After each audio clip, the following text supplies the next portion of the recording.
look and see how that pitch is doing, shall we? Take a look at this online debate. Vote for? Let me ask you a question. Would you vote for? Yeah. Why? I'm going to just be real honest with this. She's a Black woman. Yeah. Because they skin folk, not Kim folk.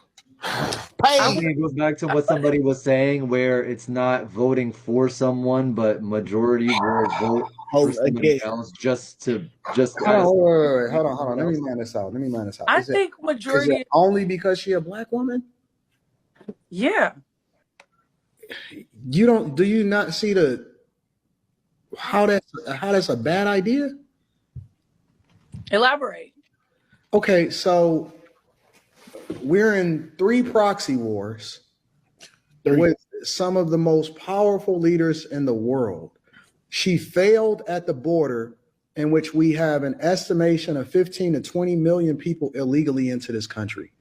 That is literally overtaking and bankrupting Chicago to the tune of over $400 million per year, and they are in a deficit. Oakland is going out of business. San Francisco ditto. California, $65 billion deficit. New York, they're literally cutting trash, in which they are the rattiest, dirtiest city, and they've taken up resources as far as free healthcare, free hotels to the tune of $600 a day. They're literally taking over your schools. Your taxpayer dollars are going to fund the migrant crisis. She was supposed to be in charge of this.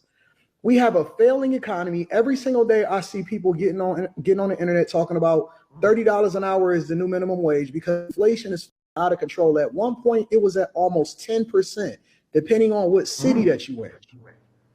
She has no policy, no record to stand on. One of the biggest things that she did in her career was lock up more Black men than ever before. But we sitting here and vote her in office on identity politics. The very person that she was under as far as the president of the United States of America, she called him racist during a debate, which shows you how fake she is.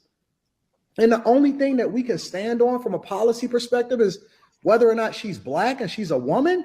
We did that during the Obama administration, and he didn't do anything for Black people. As a matter of fact, y'all complain because the only person that he did, or the only group of people that he really stood for, is the alphabet community, and that's his landmark thing that he's still standing on today.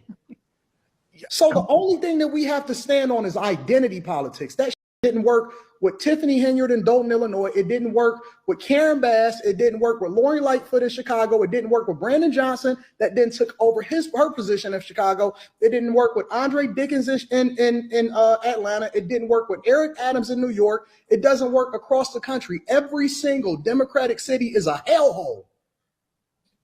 And we sitting here talking about identity politics? It's